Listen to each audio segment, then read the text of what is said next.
देख रहे हैं सिटी 24 और मैं हूं आपके साथ खुशबू परमार। आइए नजर डालते हैं शहर की प्रमुख खबरों की ओर। आज सुबह कंटाल चौराहे के समीप स्थित एक 3 मंजिला मकान में आग लग गई। पुलिस कर्मियों ने जान जोखिम में डालकर परिवार के सदस्यों को सुरक्षित बाहर निकाला। वहीं फायर ब्रिगेड की दमकलों ने मौके पर पहुंचकर आग पर काबू पाया, अन्यथा आग आसपास के मकानों को अपनी चपेट में ले लेती। आगजनी की घटना आज सुबह कंठाल चौराहा के समीप रहने वाले गादिया परिवार के 3 मंजिला मकान में हुई, जहां मकान की तीसरी मंजिल में अचानक आग लग गई। देखते ही देखते आग ने उग्र रूप ले लिया, जिससे आग की ऊंची ऊंची लपटें उठने लगी। खबर मिलने पर कोतवाली और खाराखुआ थाने के पुलिसकर्मियों के साथ ही फायर ब्रिगेड की दमकलें मौके पर पहुंची और आग बुझाने का काम शुरू किया। इधर कोतवाली थाने के SSI चंद्रभान सिंह चौहान ने जान जोखिम में डालकर तीसरी मंजिल पर पहुंचकर घर के खिड़की दरवाजों के कांच फोड़े, ताकि घर से धुएं का गुबार बाहर निकल सके, जिससे आग में फंसे लोगों को सुरक्षित बाहर निकाला जा सके। इसके बाद सभी को पास वाले मकान में शिफ्ट किया गया। वहीं घर में रखी गैस की भरी हुई टंकियां को भी बाहर निकाला गया। बताया जाता है कि परिवार के घर के नीचे ही दुकान है, जिसमें नुकसान नहीं हुआ है। कोतवाली थाना प्रभारी नरेंद्र सिंह परिहार ने बताया कि आग पर काबू पा लिया गया है। संभवतः शॉर्ट सर्किट की वजह से आग लगी है। सर बताइए, आग लगी थी, किस प्रकार आग लगी, क्या लगी? ये हमारे गांधी जी का मकान है, खाराखुआ थाना क्षेत्र में आता है। जैसे ही हमको सूचना मिली, हम तत्काल आ गए, फायर ब्रिगेड बुला लिया, आग पर काबू पा लिया है। संभावना व्यक्ति जा रही है शॉर्ट सर्किट से आग लगी है। आग पर पूर्ण नियंत्रण हो चुका है, कोई जनहानि नहीं हुई है। कितने दमकलें लगी इसमें? सामान का क्या नुकसान है ये बाद में आंकलन किया जाएगा। उज्जैन में जैन समाज के लोगों ने मंदिर हटाने को लेकर आक्रोश दिखाया, नगर निगम को दी चेतावनी। केडीगेट रोड चौड़ीकरण की सीमा में आ रहे 450 साल से ज्यादा पुराने श्री पार्श्व दिगंबर जैन मंदिर को हटाने को लेकर जैन समाज के लोगों में भारी आक्रोश है। जैन समाज के लोगों का कहना है कि नगर निगम के द्वारा चौड़ीकरण का कार्य किया जा रहा है, जिसके तहत सालों पुराने जैन मंदिर को हटाने के लिए नगर निगम के द्वारा नोटिस जारी किया गया है। वहीं जैन समाज के लोगों का कहना है कि अगर नगर निगम के द्वारा मंदिर को हटाने का निर्णय लिया गया है तो वो सही नहीं है। अगर नगर निगम मंदिर को हटाने की कार्रवाई करता है तो हम मंदिर नगर निगम को नहीं हटाने देंगे। साथ ही पूरे मामले को लेकर जैन समाज के लोगों में मंदिर हटाने को लेकर काफी आक्रोश है। वहीं अन्य विषय को लेकर भी जैन समाज जन ने जानकारी दी। हो रही है, किस तरह की मीटिंग है, क्या निर्णय लिए जा रहे हैं? ये नयापुरा क्षेत्र में हमारे जैन समाज का बहुत प्राचीन तीर्थ है, जिस पर नगर निगम का नोटिस आया है अवैध निर्माण हटाने के रूप में। तो 150 वर्ष से लगभग 200 वर्ष पुराना ये मंदिर है, तो अवैध निर्माण तो ये हो ही नहीं सकता।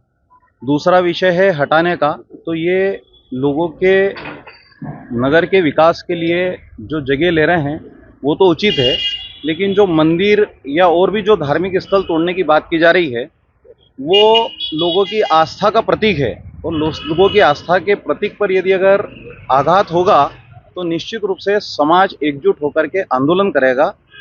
ये चंदा प्रभु मंदिर नयापुरे का लगभग 150-200 साल पुराना मंदिर है।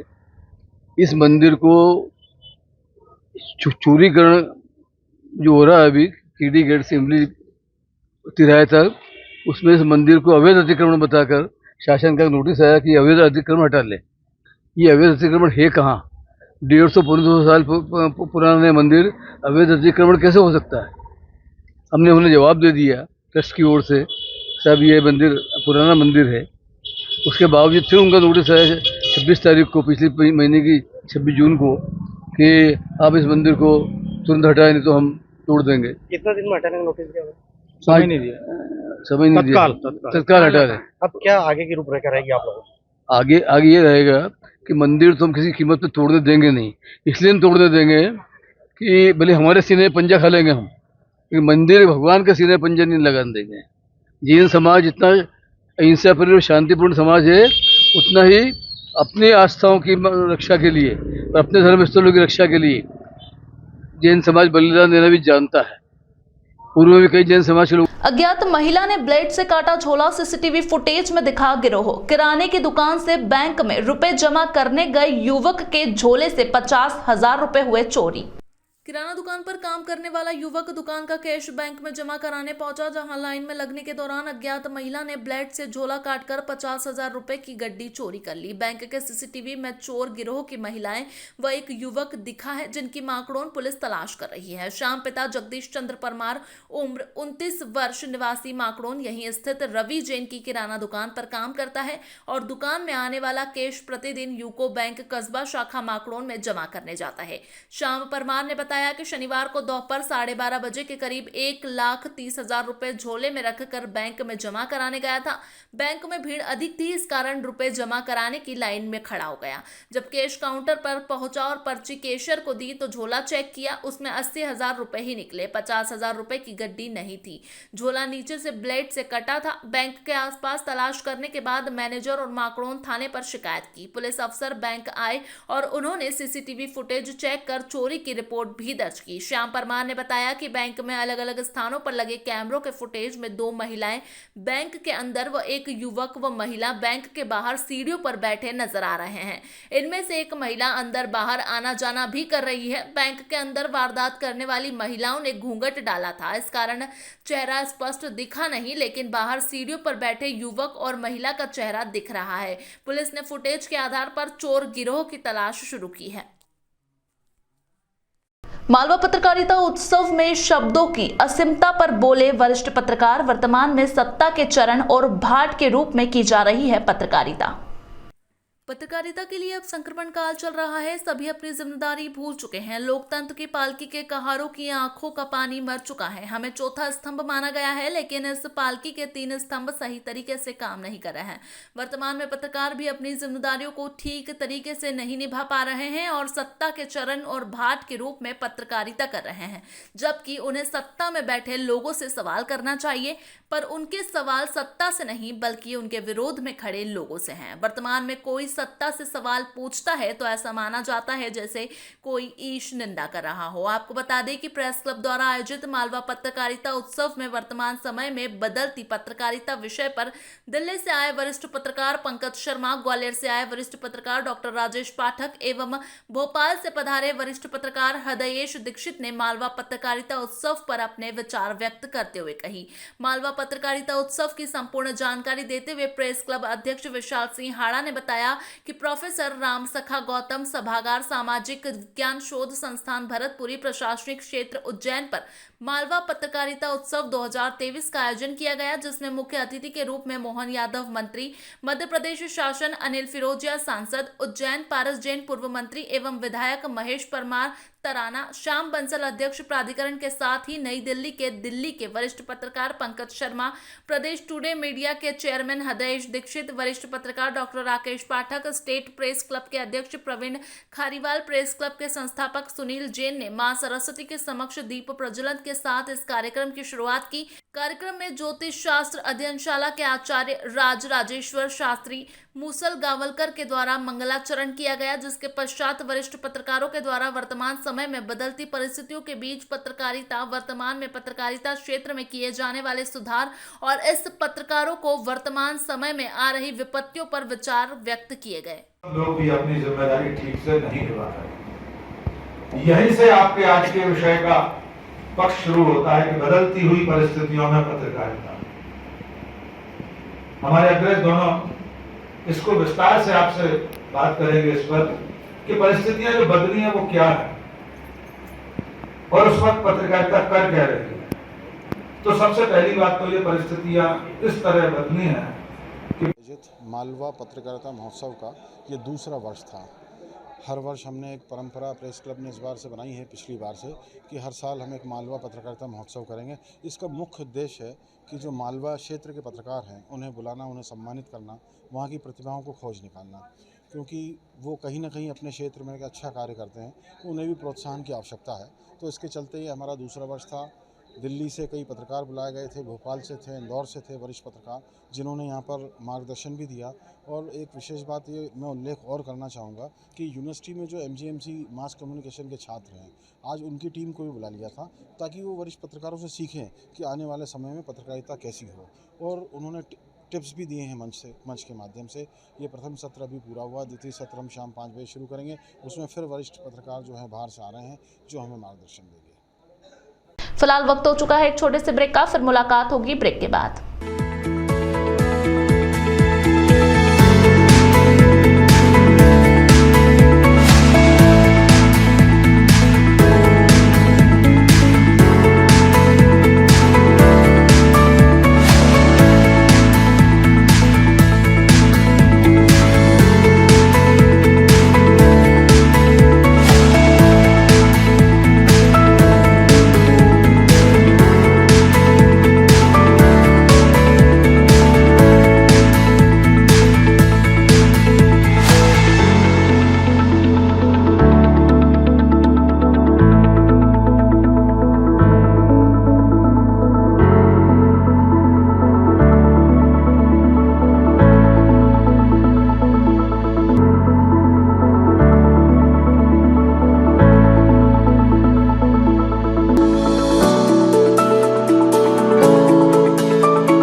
ब्रेक के बाद एक बार फिर आप सभी दर्शकों का स्वागत है। आइए नजर डालते हैं शहर की प्रमुख खबरों की ओर। शिप्रा नदी में मिल रहे गंदे नाले के पानी को लेकर महापौर और भाजपा सांसद ने सख्त कार्रवाई के निर्देश दिए हैं। साथ ही नमामि गंगे की तरह 100 करोड़ रुपए का नमामि शिप्रा प्रोजेक्ट जल्द शुरू करने की बात भी कही। उज्जैन की शिप्रा नदी में पिछले 2 माह में कई बार गंदे नाले मिलने की घटनाएं देखने को मिली। दरअसल यहां नालों के चैम्बर ओवरफ्लो होने की वजह से गंदा पानी शिप्रा नदी में मिलता है। शिप्रा नदी में मिल रहे गंदे नालों को रोकने को लेकर महापौर मुकेश टटवाल ने कहा कि ये एक गंभीर समस्या है। इसको लेकर नगर निगम द्वारा लगातार कार्य किया जा रहा है। प्लास्टिक का कचरा नालों में फंस जाता है, जिसकी वजह से ये स्थिति बनती है। महापौर ने लोगों से अपील की है कि वह प्लास्टिक का कचरा वाहन में ही डालें, सड़क पर या नालों में ना फेंकें। वर्षों से जिन नालों की सफाई नहीं हुई है, अब उन्हें भी साफ किया जा रहा है। वहीं भाजपा सांसद अनिल फिरोजिया ने कहा कि शिप्रा नदी में गंदे नाले मिलने से रोकने के लिए नमामि गंगे प्रोजेक्ट की तरह नमामि शिप्रा प्रोजेक्ट शुरू किया जा रहा है। इस कार्य के लिए करीब 100 करोड़ रुपए स्वीकृत हो गए हैं। खुद प्रदेश के मुख्यमंत्री शिवराज सिंह चौहान इसकी मॉनिटरिंग कर रहे हैं। जल्द ही शिप्रा के पानी को प्रवाहमान व शुद्ध कर दिया जाएगा। शिप्रा में गंदे नाले बनने शुरू हो जाते हैं। नगर निगम की ओर से क्या कुछ प्रयास किए जा रहे हैं या क्या कुछ कमियां सामने आ रही हैं जिनको कि दुरुस्त किया जाएगा? देखिए, एक बड़ी गंभीर समस्या है और बहुत लंबे समय से समस्या चलती हुई आ रही है और नगर पालिका निगम की जिम्मेदारी भी है कि हम माँ शिप्रा में नालों का पानी नहीं मिलने दें, क्योंकि अगर हम माँ शिप्रा के लिए कुछ कर सकते हैं तो हमारे पास एक ही काम है कि हम गंदे नालों का पानी रोकें। इसके लिए नगर निगम कटिबद्ध भी है और समय समय पर कार्य भी करती है। जब आज वाला विषय मैंने देखा तो जब हमारे जो अंडरग्राउंड हमने जो नाले बनाए, सिविल लाइन बनाई है, उससे प्लास्टिक का कचरा भरा हुआ है। तो जो प्लास्टिक के कचरा भरने के कारण वो ओवरफ्लो हो जाते हैं और पानी नदी में जाने लग जाता है। तो उसको आज भी सरिये के माध्यम से निकालने का काम चल रहा था। मैं खुद भी देखने के लिए गया था। तो नगर पालिका निगम के माध्यम से तो हम सफाई का काम करते ही हैं और उसको सफाई करवाएंगे भी सही और ऐसी व्यवस्था बनाएंगे कि आने वाले समय में इस प्रकार की समस्या उत्पन्न ना हो। लेकिन मेरा आप सबके माध्यम से हमारे उज्जैन के समस्त नागरिकों से भी अनुरोध है कि कृपया करके वो हमारे नालों में नदी के अंदर प्लास्टिक नहीं डालें, प्लास्टिक को कचरा गाड़ी में डालें, क्योंकि प्लास्टिक के कारण ही सारे नालों का जाम होना हो जाता है, चौक होना हो जाता है। अभी हमारा रुद्र सागर वगैरह में सफाई चल रही है तो आप मानिएगा तो प्लास्टिक किसी दीवार जैसी बन गई है, उसके ऊपर चल करके आदमी निकल जाए और नीचे पानी जा रहा है। इस प्रकार से हम बड़े बड़े नालों की सफाई भी हम कर रहे हैं, जो कभी नहीं हुई। वर्षों के बाद में इन नालों की सफाई का काम भी निरंतर चल रहा है और ये माँ शिप्रा के किनारे वाले को भी सफाई का काम चल रहा है। मतलब नदी में बार बार गंदा पानी मिलता है नाले का, उसके लिए क्या प्रयास किए जा रहे हैं कि 2 माह में 4 बार पानी मिल चुका है? शिप्रा नदी में जो है गंदा पानी जो मिल रहा है उसका कारण ये है कि वहाँ पे कार्य चल रहा है। सीवरेज का हमने काम प्रारंभ ताकत से करा, क्योंकि मैंने दिशा में ये मुद्दा रखा था और उसी के बाद हमारे जो कलेक्टर हैं और हमारे नगर निगम आयुक्त ने वहाँ तेज़ गति से काम चालू करा है। चूँकि वो चलता हुआ मतलब नाले में से चलते हुए काम में से ये काम चल रहा है, जिसके कारण कई बार लीकेज हो प्रेशर से पानी, क्योंकि बारिश का मौसम में पानी आ गया था तो लीकेज हो जाता है। लेकिन उसका एक स्थानीय हल हम निकाल रहे हैं और इससे हम निजात दिलाएंगे। और मैंने तो सदन में भी ये बात रखी है कि नमामि गंगे की तर्ज पे नमामि शिप्रे, हमारी जैसे गंगा मैया को स्वच्छ और जो है प्रवाहमान करा है, उसी प्रकार हमारी शिप्रा मैया भी स्वच्छ और प्रवाहमान हो।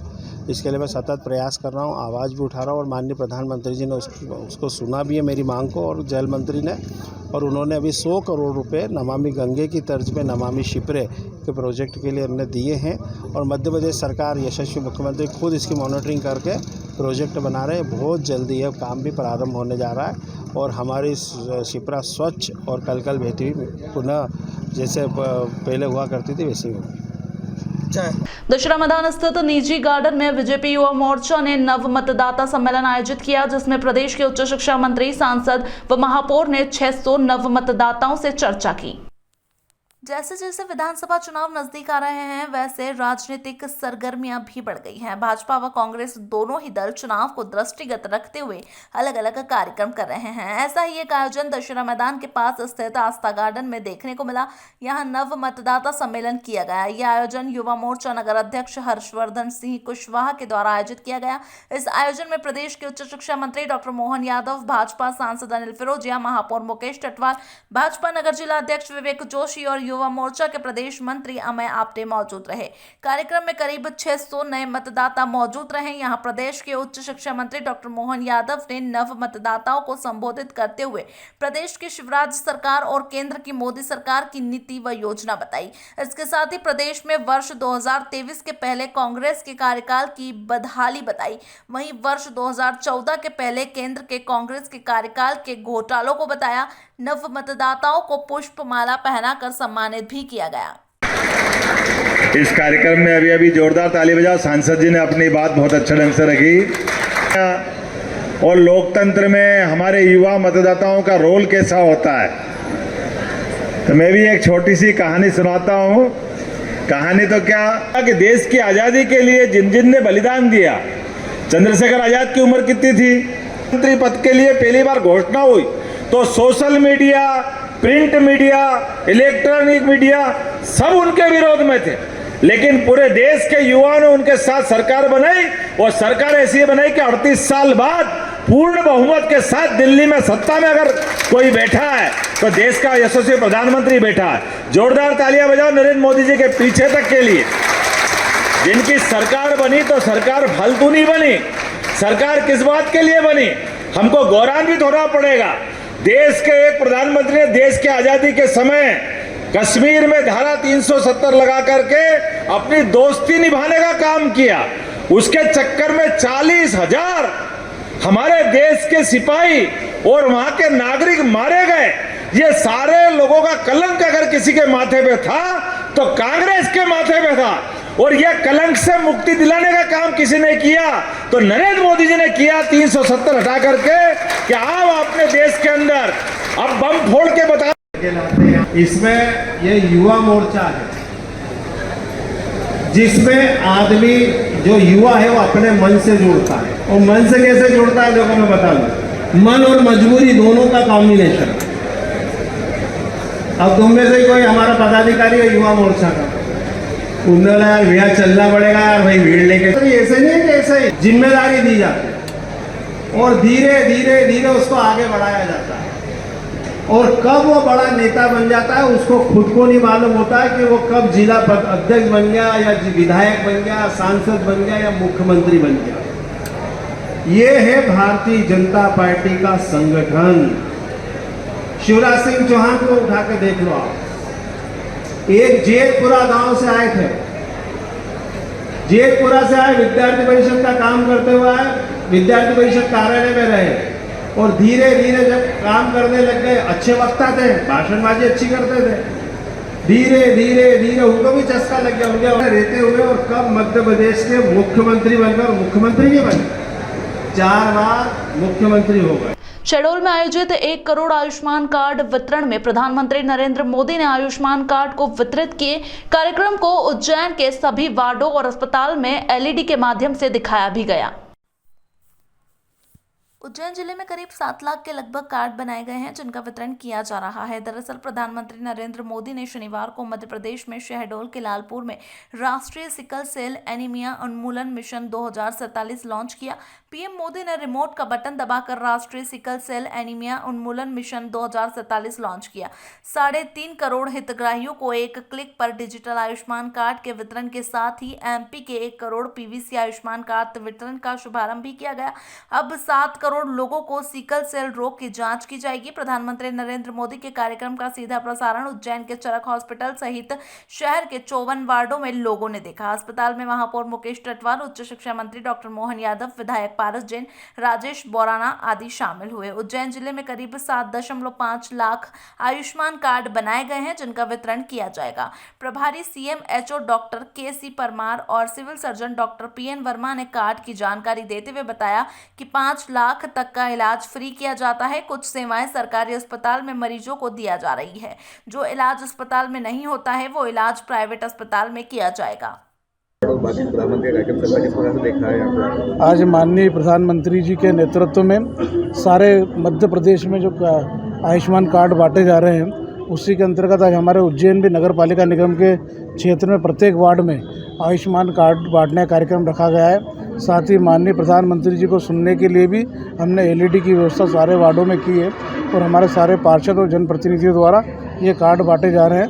हमारे उज्जैन नगर निगम के 54 वार्डों में 1,68,880 आयुष्मान के कार्ड आज वितरण किए जा रहे हैं। क्या इसमें आयुष्मान का लाभ लोगों को मिलेगा? देखिए, आयुष्मान योजना में 5 लाख तक का लाभ उन हितग्राहियों को मिलता है जिनके पास में आयुष्मान कार्ड होता है। और आयुष्मान कार्ड के बनाने के अपने वो कुछ नियम हैं।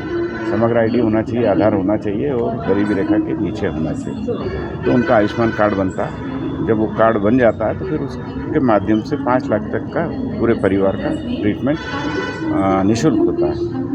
कुछ इलाज तो सरकारी अस्पतालों में होता है जो सेवाएं उपलब्ध होती हैं और जो सरकारी अस्पतालों में सेवाएं उपलब्ध नहीं हैं उनके लिए प्राइवेट अस्पतालों को अनुबंधित किया गया है। उन अनुबंधित हॉस्पिटल में ऐसे मरीजों को भेजा जाता है जिनका इलाज यहाँ नहीं हो सकता।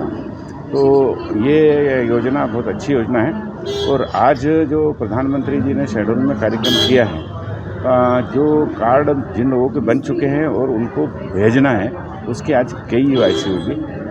इसका मतलब ये हुआ कि आधार से उसको लिंक कर लेंगे और संबंधित व्यक्ति को जोड़ दिया जाएगा। तो वो जहाँ भी वो व्यक्ति जाएगा उसको ये सेवाएं मिल जाएगी अनुबंधित हॉस्पिटलों में जो आयुष्मान के अंतर्गत हैं। जिले में आयुष्मान का लाभ कितने लोग ले पा रहे हैं, कितने कार्ड बन चुके हैं? देखो अभी तक कम से कम 7.5 लाख के करीब कार्ड बन चुके हैं और जो भी गरीब जिन लोगों को ये कार्ड मिले हैं उनको स्वास्थ्य सेवाएं दी जा रही हैं।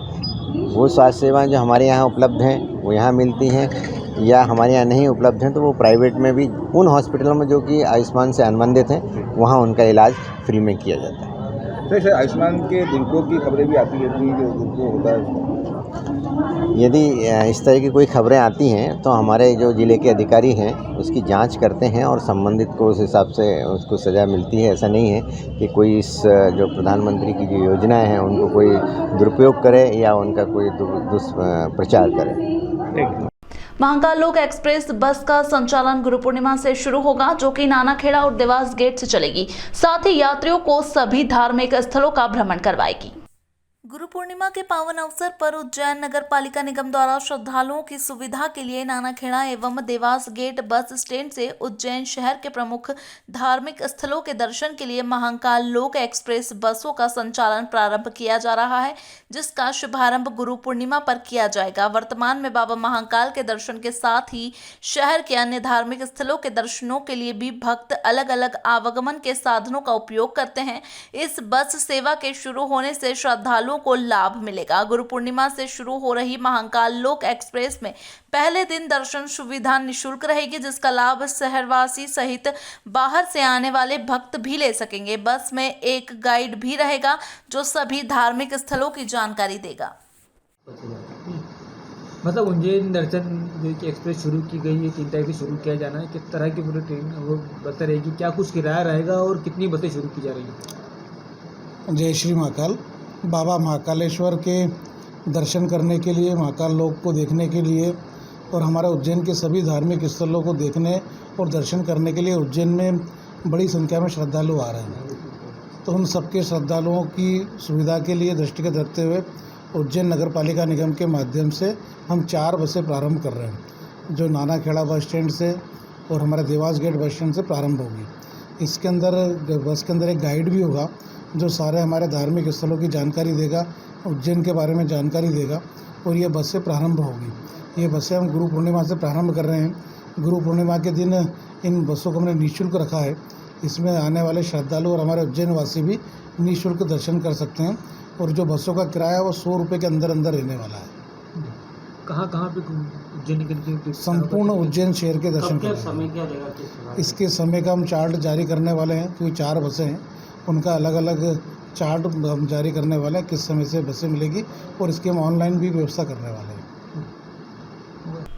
बीती रात शराबी युवक ने उत्पात मचाया और 2 कारों के साथ ऑटो के कांच फोड़ दिए। पुलिस को मामले की जानकारी लगी तो मौके पर पहुंची और उत्पात मचा रहे युवक को घेराबंदी कर हिरासत में ले लिया। कोतवाली थाना क्षेत्र के कुशलपुरा में बीती रात नशे में पहुंचे युवक ने उत्पात मचाना शुरू कर दिया। सड़क किनारे पड़े पत्थरों से उसने वहां रहने वाले महेंद्र गपारिया की ऑटो के कांच फोड़ दिए। वहीं इंदौर से रिश्तेदार के यहां आए रविंद्र बिजनोरिया की कार पर भी पत्थर फेंके, जिससे कार के कांच फूट गए। लोगों ने युवक को रोकने का प्रयास किया, उसने वहां खड़ी एक अन्य कार के भी कांच फोड़ दिए। उक्त कार दिनेश कुमार पटेल निवासी प्रयागराज उत्तर प्रदेश की थी। वह शनिवार को बाबा महाकाल के दर्शन करने के लिए परिवार के साथ थे और क्षेत्र में ही बनी एक होटल में ठहरे हुए थे। शराबी युवक को लोगों ने पकड़ने की कोशिश की, लेकिन वह भाग निकला। कुछ लोगों ने मामले की सूचना कोतवाली थाना पुलिस को दे दी थी। पुलिस मौके पर पहुंची और उत्पात मचाने वाले युवक को क्षेत्र में ही तलाश किया। कुछ देर बाद उसे हिरासत में ले लिया गया और पूछताछ के लिए थाने लाया गया, जहां उसका नाम भय्यू उर्फ राहुल गुर्जर होना सामने आया है। पुलिस ने तीनों वाहनों चालकों की शिकायत पर मामले में प्रकरण दर्ज किया है। आज उसे प्रतिबंधात्मक कार्रवाई करने के बाद न्यायालय में पेश कर जेल भेजा जाएगा। करके गया। उसके बाद राजू गुजर करके अंदर गली में है, उसने गाड़ियों का कांच फोड़ा, पत्थर मारते रहा। एक तो मेरी जमाई की गाड़ी फोड़ी है, एक उत्तर प्रदेश वालों की फोड़ी और एक ऑटो था, तीनों का कांच फोड़ा है। ये 9 बजे के आसपास की 9:30 से 10 रिपोर्ट तो वो जमाई और वो गए थे, तो क्या मैं शायद लिखवाई कि नहीं लिखवाई मेरे को जानकारी नहीं है। हालांकि मेरा बसंत सोनग्रे उत्तर प्रदेश से आए हैं, यहाँ महाकालेश्वर जी का दर्शन करने आए थे। हम लोग कल शाम को यहाँ 6 बजे लगभग पहुँचे हैं उज्जैन। तो मिड कैप सिटी होटल में हम लोग रूम लिया था और यहाँ गाड़ी पार्क किया था। पार्क करने के बाद हम लोग 7 बजे गए दर्शन करने के लिए महाकालेश्वर का। और जब वहाँ से 9:30 बजे लौटे हैं तो पता चला कि हमारी गाड़ी का चारों शीशा तोड़ दिया है, तो साइड का, फ्रंट का और बैक का। जी हमने कोतवाली थाने में शिकायत किया हुआ है, उज्जैन कोतवाली थाना में FIR दर्ज हो गया है। क्या करते हैं हम लोगों का? प्रयागराज में टिम्बर प्लाईवुड का दुकान है, हार्डवेयर का व्यापार करते हैं। दिनेश कुमार पटेल। हम लोग 5 लोग आए थे, मेरा छोटा भाई और दोनों की मिसेस और एक बच्चा आया था, लड़का। लेह लद्दाख में हेमंत जैन के नेतृत्व में उज्जैन के कलाकारों के द्वारा शिव वंदना सिंधु महोत्सव के समापन समारोह के अवसर पर प्रस्तुत की गई। सिंधु दर्शन यात्रा का ये 27वां वर्ष है, जिसमें संपूर्ण भारत के करीब 1400 से अधिक लोगों ने सहभागिता की है। सिंधु महोत्सव के दौरान मानसरोवर को चीन से आजाद कराने के लिए संकल्प पारित किया गया। स्मरणीय रहे कि शिव वंदना प्रस्तुत करने वाले सभी कलाकारों को मात्र 1 दिन पूर्व ही कार्यक्रम प्रस्तुत करने की सूचना मिली थी। इतने अल्प समय में भी बहुत ही सुंदर प्रस्तुति दी व दर्शकों से वाहवाही प्राप्त की।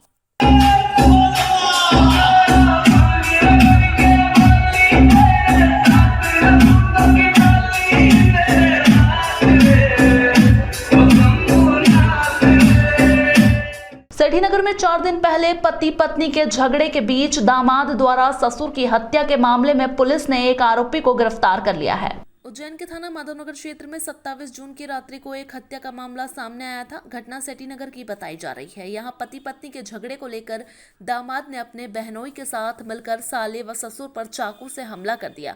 घटना में ससुर की मौत हो गई। थाना माधवनगर पुलिस ने केस दर्ज कर जांच शुरू की।